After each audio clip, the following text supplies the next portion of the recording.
udah kah? Good morning, Sir O and everybody.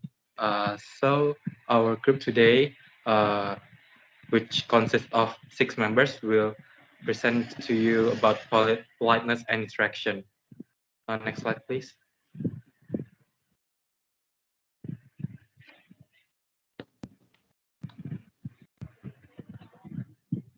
So the first one we'll discuss is face and politeness.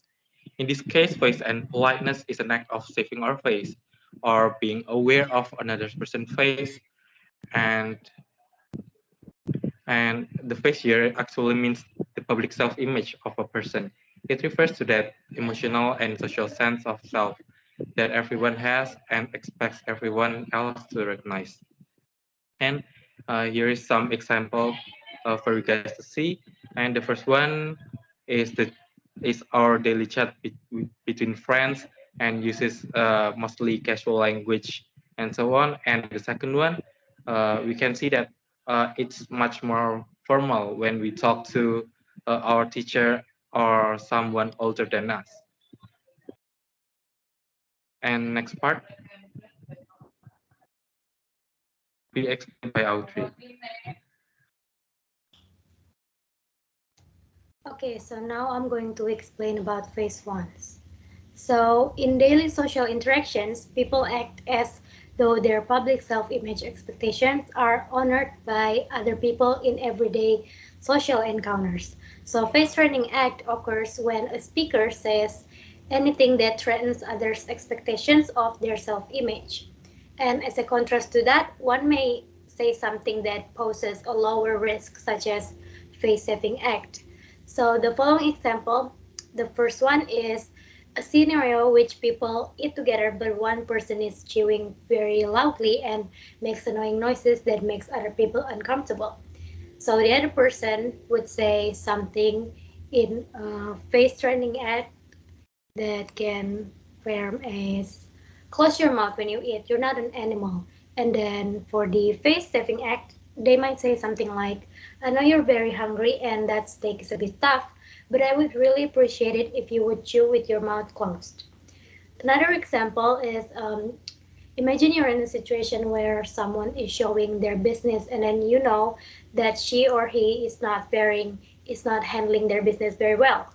So for the face training act, you might say straight up something like, you don't know how to manage this business. And then for the face saving act, you can say something like, you know, there's an entrepreneurship course downtown, so perhaps you would want to take some management or business class to widen your knowledge about this field. And yeah, that's all from me. And the next slide is going to be explained by next member.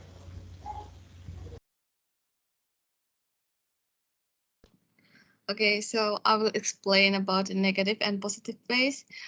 So a person's negative phase is the desire or needs to be independent and have freedom of action. So mostly that if we encounter a person with person's negative phase is usually stranger or person we highly respected.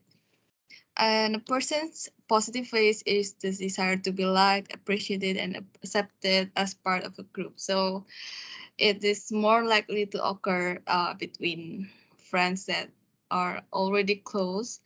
And for example, the negative phase, I say that my food is cold. What are you gonna do about it? To a waiter in a certain restaurant. So the waiter's negative phase, it would be, I mean, what I said before, it would be a face-threatening act to the negative face of the waiter.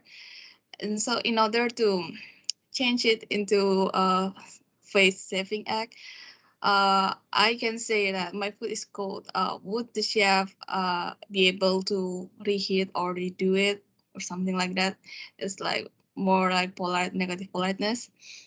Then the positive face, the speaker one, don't you think Elena is a bit weird? And the speaker B says, no, I think she's nice. So the first speaker's positive face expected that the second speaker would also highly agree and have the same opinion as the first speaker. But since the second speaker doesn't agree with that, it will be a face-threatening act. So in order to change it into face-saving act, the second speaker may say like, "Oh, actually, if you get to know about her better, then you will change your opinion." Yep, I think that's all from me. Next will be presented by Royan.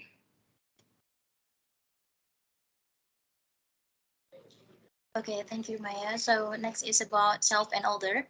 Self and other is when we need to express our speak by say nothing. Then we should express our sentence by do something related to our sentence. For example, here the A looks at the cookie. He says nothing, but B understands that A wants the cookie. So in the end, B gave half of his cookie to A. Next slide, please.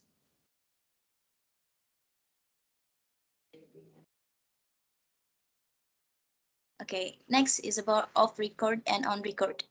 Off record is when we want something but express it with a hint. For example, I forgot to bring my ruler. This is aimed to make people who close nearby to us understand that we need a ruler, and then he or she lends the ruler to us.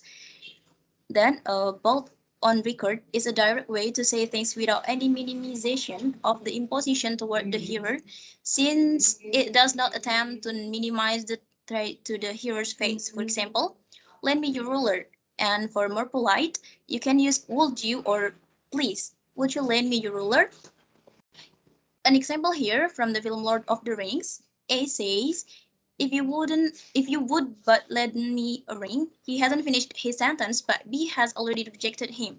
B says no. Then A says, why not? My name's Boromir, not Stilmir, you overgrown poodle. So the first sentence of A, which is Boromir, is an example of the use of on record because he asked for the ring directly even though it was rejected. So that's all for me. Next material will be presented by ALDRIN.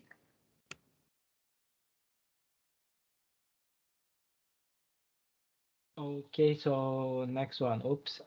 Positive and negative politeness. So what is it? What is positive and negative politeness in pragmatics? So in short, when we're trying to be a cooperative with someone, there must be a certain way to reach a certain consensus without offending the other side. Through this, face saving, which is a lot of term that we have heard earlier, is the most important thing to recognize when we are trying to maintain our politeness with other people through speaking. And there are two types of it. So the first one is the positive politeness. What is it? Positive politeness strategy leads to the requester to appeal to reach a certain common goal or even create a friendship for via expressions. Of course, it's a positive one. And the next one is a negative politeness. So in most English-speaking contexts, a face-saving act is more commonly performed via a negative politeness strategy. So what is the example, if you may ask? So the first one is the negative example, is such as, sorry to interrupt you, but so you can see that even though probably the person that asked this question doesn't do anything wrong, but she wants to still show some humility through this sentence. So he said, sorry to interrupt you, but blah blah blah. And the next one is, excuse me, can I borrow your pen? So this also shows some asking like the consent of the other people, so it looks more polite if that's the case. Okay, so the next one is going to be presented by the next person.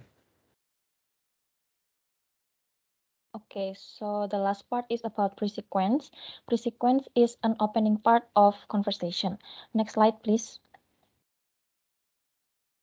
The first type of pre-sequence is pre-invitation. Pre-invitation is a pre-sequence that is likely to be understood by the respondent as a signal of a coming invitation. The coming invitation may be a question-answer sequence concerning the availability of the participant to be invited. For example, as you can see on the screen, it is taken from Zootopia, and the pre-invitation one is when Nell say, what you doing? And go ahead signal is not much, and the invitation one is you want a drink, and the accept signal is yeah. Next slide, please. The next step is pre-request. Pre-request is a pre-sequence that prefigures a request, possibly by ascertaining the ability of the respondent to satisfy the coming request.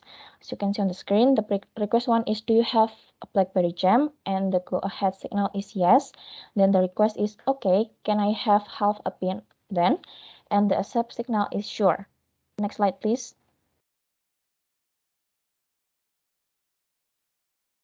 The last one is pre-announcement. Pre-announcement is a pre-sequence for announcement of news. For example, the pre-announcement is, oh, guess what? And the go-ahead signal is what? And the announcement is Professor Dillis put another book on his order. I think that's all from us. Next slide, please.